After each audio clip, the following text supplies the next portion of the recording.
वैसे तो मैं पैदल तारागढ़ दसियों बार गया हूँ, लेकिन मुकम्मल तारीख मुझे कभी पता ही नहीं थी।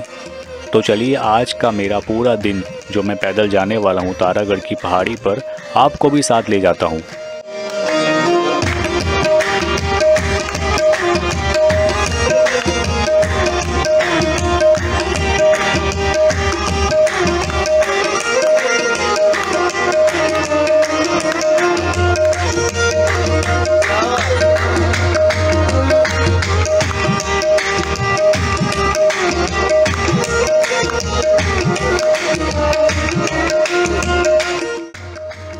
सफ़र शुरू हुआ गरीब नवाज गेस्ट हाउस से, जो दरगाह के गेट नंबर 2 के बिल्कुल सामने है।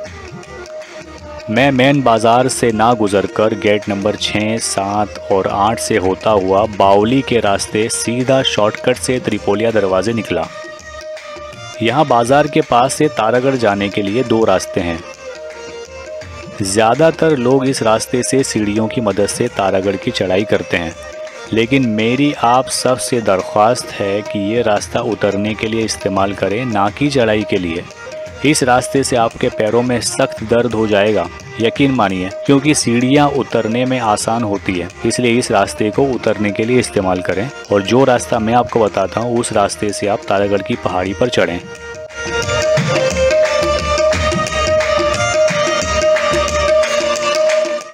याद रखिएगा, अढ़ाई दिन की जो शाही मस्जिद है इसके बाईं तरफ से ये रास्ता है। यहाँ तारागढ़ जाने के लिए आपको शेयरिंग कैब भी मिल जाएगी।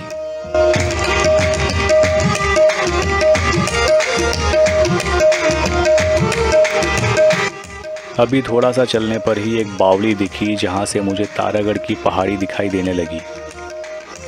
आप चाहे किसी भी वक्त तारागढ़ जाइए, आपको जाने और आने दोनों के दौरान लोग दिखाई देंगे। ये एक ऐसी ट्रैकिंग है जिसके हर एक कदम पर आपका सामना इतिहास से होगा।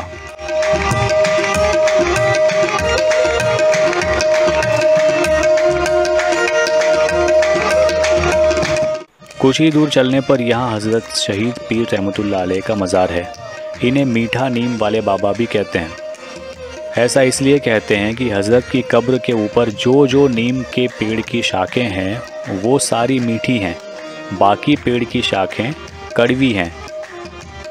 रास्ते में काफ़ी सारी दुकानें हैं, आप चलते हुए कपड़ों की शॉपिंग कर सकते हैं और अगर थक जाएं तो अपने आप को तरोताज़ा करने के लिए जूस, पानी, शरबत सब यहाँ दस्तयाब है, वो भी सिर्फ 10 रुपये में। जिस रास्ते से मैं जा रहा हूँ ये पथरीला रास्ता है जो चढ़ाई में आसान है। मैंने काफ़ी लोगों को नंगे पे उतरते देखा क्योंकि ये पत्थर का रास्ता बहुत फिसलन वाला है। एक बार फिर आपको बता दूं कि प्लीज़ यहाँ से सिर्फ चढ़ाई कीजिए, उतरने के लिए सीढ़ियाँ इस्तेमाल कीजिए। जब आपके साथ इतने ज़्यादा कैमरा इक्विपमेंट हो तो आपका बैग का वज़न बढ़ जाता है, जिससे आपको जल्दी थकावट होने लगती है, जैसा कि मेरे साथ हुआ।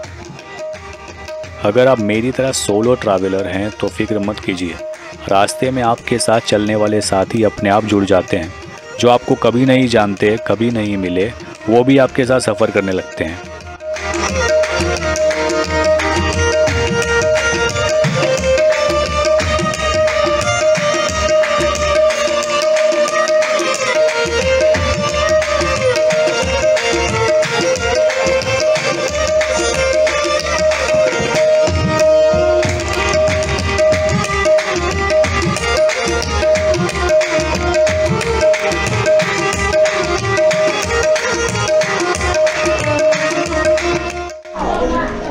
तारागढ़ किले का पहला गेट।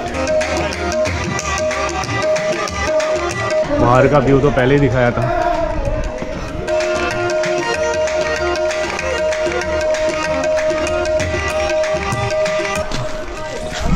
यहाँ से भी देखिए एक बार,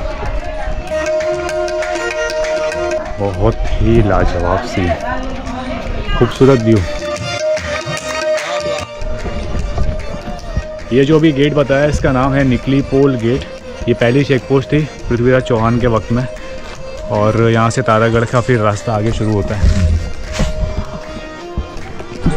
जिस तरह से ये पत्थर है, इस तरह से लगता है कि यहाँ पर कुछ दीवार होगी या ये सीढ़ियों नुमा ऊपर जाने का रास्ता होगा। उस तरफ साइड में ये रास्ता एक यहाँ से ऊपर जाता है उस तरफ, और ये वाला रास्ता इधर से उस तरफ। ऊपर की तरफ मैंने किसी को बकरे चराते हुए देखा था, अभी भी हैं शायद। दूसरे कैमरे से फ़ोटो लेकर के कोशिश करूँगा बताने के लिए, तो ज़्यादा आइडिया आएगा। और यहाँ से ये पूरा व्यू खूबसूरत। अभी हम लोग बादलों के नीचे हैं, तो इस तरफ में पूरा साया दिख रहा है और उस तरफ में पूरा धूप वाला व्यू दिख रहा होगा। एक बार पैन शूट करके पूरा दिखाता हूँ।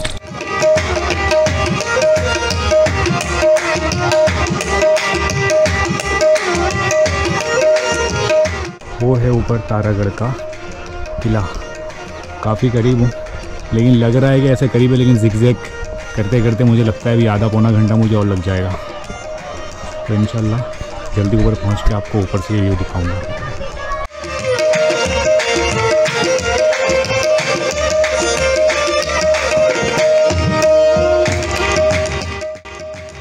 सफ़र में एक जगह मुझे बड़ी चट्टान दिखी जिसके पास लोग तस्वीरें ले रहे थे।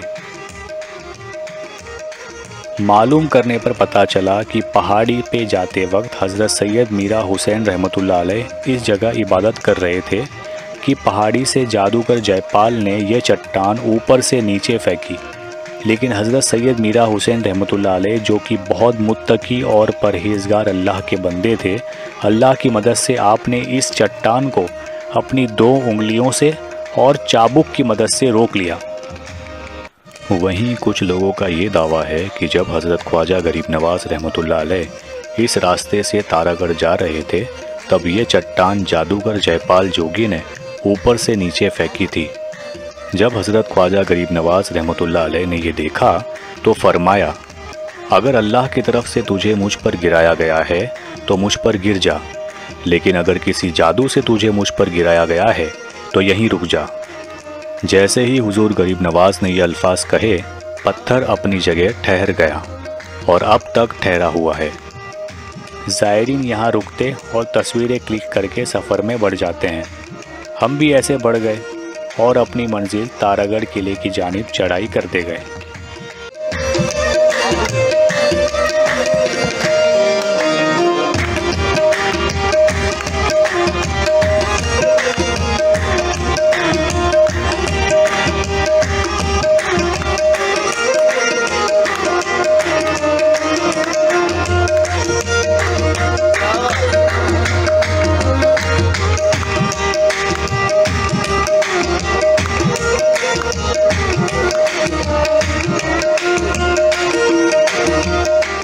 आखिर 2.5 घंटे की थका देने वाली चढ़ाई अब खत्म हो गई थी। खूबसूरत किले को देखकर जैसे मेरी थकान गायब हो गई थी। किले की ऊंची दीवारें और इसकी जाहो जलाली अभी इतनी लाजवाब है तो पहले क्या रही होगी।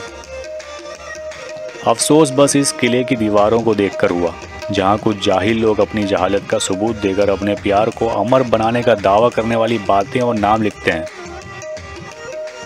मत करो यार ऐसा, अपनी विरासत को संभालो, ना कि ऐसी हरकतें करके इसकी खूबसूरती में दाग मत लगाओ। किले के दरवाज़ों से होते हुए मैं ऊपर पहुंचा। यहाँ लोग ऊंट और घोड़े पर तस्वीर खिंचवा रहे थे, लेकिन मैं तो यहाँ 800 फीट ऊपर से अजमेर सिटी और अन्ना सागर, जो कि छोटा सा दिख रहा था, यहाँ पिक पॉइंट से तस्वीरों को कैद करने लगा। इसके सामने ही हज़रत मीरा हुसैन रहमतुल्लाह अलैह की दरगाह जाने का रास्ता है। यहाँ होटलों से और गलियारियों से गुजरता हुआ एक बड़े अहाते में पहुँचा, जहाँ 2 बड़ी देगों से गुजरकर मैं दरगाह के दालान में पहुँचा, जहाँ एक बुलंद दरवाजे से अंदर जाने पर हज़रत मीरा हुसैन रहमतुल्लाह अलैह की बारगाह का गुंबद बिल्कुल सामने नज़र आता है।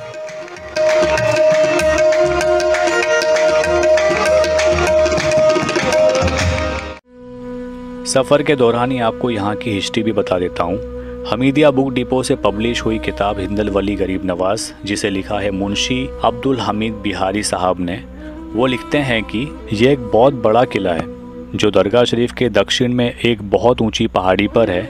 इस पहाड़ी की ऊंचाई 800 फीट है। राय पिथौरा के ज़माने में ये बहुत मशहूर और मजबूत किला था जिसको फतेह करना नामुमकिन समझा जाता था, लेकिन सुल्तान शहाबुद्दीन गौरी ने इसको आसानी से फतेह कर लिया और सैयद मीरा हुसैन रहमतुल्लाह अलैह को यहाँ का किलादार बनाया। कुतुबुद्दीन ऐबक के ज़माने में सैयद मीरा हुसैन रहमतुल्लाह अलैह तारागढ़ किले के किलेदार थे और आपका क़याम भी तारागढ़ पर ही था। सुल्तान कुतुबुद्दीन ऐबक लाहौर में पोलो खेल रहे थे कि अचानक घोड़े से गिरने पर आपका इंतकाल हो गया। जब ये खबर अजमेर में पहुंची तो आसपास के लोग जो जागीरदार थे उन्होंने मिलकर अचानक रात के वक्त तारागढ़ पर हमला कर दिया और किले के अंदर दाखिल हो गए। अंधेरी रात थी और मुसलमान बेखबर सो रहे थे। बहुत से गाफिल मुसलमान गाजर मूली की तरह काट डाले गए। शोर व गुल की आवाज़ सुनकर मुसलमान बेदार हुए और संभल कर मुकाबले में आ डटे, मगर गिनती के चंद बहादुर जो चारों तरफ से खूंखार दुश्मनों से घिरे हुए थे कब तक मुकाबला करते। सब ने जामे शहादत नोश किया। दिन निकलने से पहले ही दुश्मन फरार हो गए। इस लड़ाई में हज़रत मीरा सैयद हुसैन रहमतुल्लाह अलैह भी शहीद हो गए। सुबह होते ही शहर के मुसलमानों को तारागढ़ के अलमनाक वाक़ये की खबर मिली और घर घर मातम छा गया। ख्वाजा गरीब नवाज रहमतुल्लाह अलैह ने जब ये दर्दनाक खबर सुनी तो अपने साथियों को लेकर किले में गए और नमाज जनाजा पढ़कर तारागढ़ के शहीदों को दफन कर दिया। किला तारागढ़ अब किला नहीं रह गया था, इसकी दीवारें कमज़ोर हो चुकी हैं, लेकिन हज़रत मीरा सैयद हुसैन रहमतुल्लाह अलैह की दरगाह यहाँ ज़ियारतगाह खास व आम है। हज़रत मीरा सैयद हुसैन रहमतुल्लाह अलैह बहुत मुत्तकी और परहेज़गार बुज़ुर्ग थे। आप अक्सर हुजूर ख्वाजा गरीब नवाज रहमतुल्लाह अलैह की खिदमत में रहा करते थे। आपको ख्वाजा गरीब नवाज रहमतुल्लाह अलैह से बेहद अकीदत व मोहब्बत थी। आपका उर्स 17 और 18 रजब को हर साल होता है। कुछ वक्त बाहर फ़ोटोग्राफी के बाद दरगाह शरीफ में गया। कुछ फुटेज ली है आपके लिए, आप भी ज़ियारत कीजिए।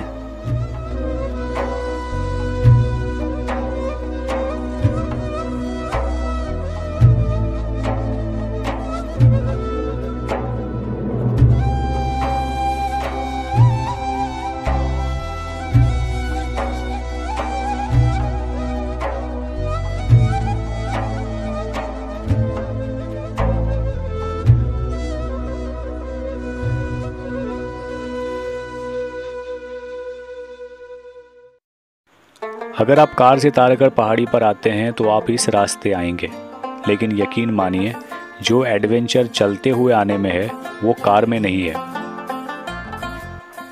कुछ देर आराम करने के बाद मैं वापस वहीं फूलों की दुकानें और होटलों के बीच रास्तों से पीक पॉइंट पहुंचा और सीढ़ियों वाले रास्ते से नीचे जाने लगा।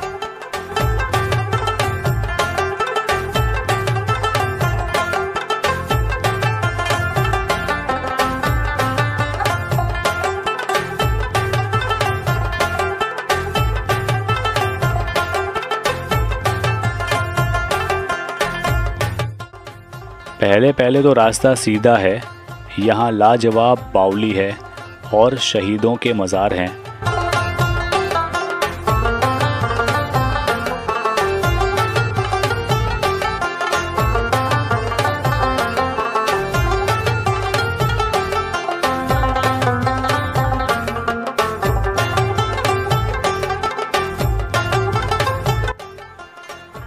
कुछ कपड़ों की दुकानों ने तो मानो रास्ते को ही गायब कर दिया है। कपड़ों के बीच से संभल के रास्ता खोजिएगा। इन रास्तों में ऐतिहासिक किले के बचे हुए निशाना देखे जा सकते हैं। इतनी ऊपर बनी हुई पानी की बावली आज भी पानी से भरी हुई है। बस इसमें कचरा ना हो तो ये खूबसूरत दिखेगी। अजमेर प्रशासन से दरख्वास्त है कि इसकी परवाह करे। जितना स्लो आप चढ़ाई करते हैं उससे ज़्यादा रफ्तार से आप उतरते हैं। कुछ कुछ जगह से आपको अजमेर शहर का लाजवाब नज़ारा नज़र आएगा। पहाड़ियों पे हरियाली और नीला चमकता आसमां आपके अंदर खुद एनर्जी ले आते हैं।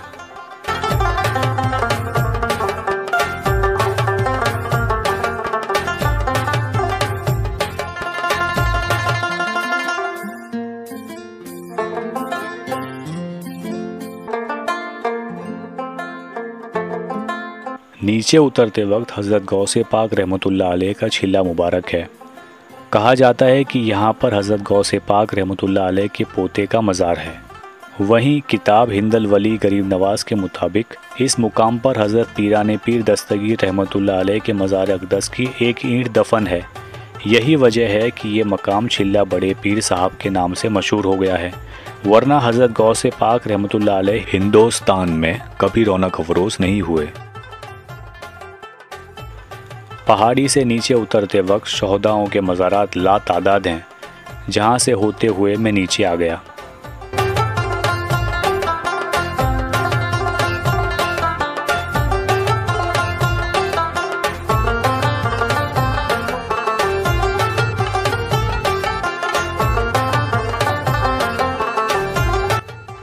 और बहुत सारे मकानों के बीच से गुजरकर धीरे धीरे नीचे आने लगा।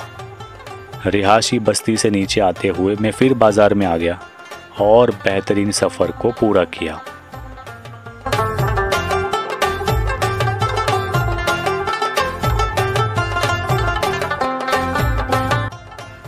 दोस्तों, अगर आपको मेरी ये वीडियो पसंद आई है तो इसे लाइक और शेयर ज़रूर कीजिएगा और ख़ास मेरी चैनल को सब्सक्राइब करना मत भूलिएगा। शुक्रिया। अल्लाह हाफ़िज़।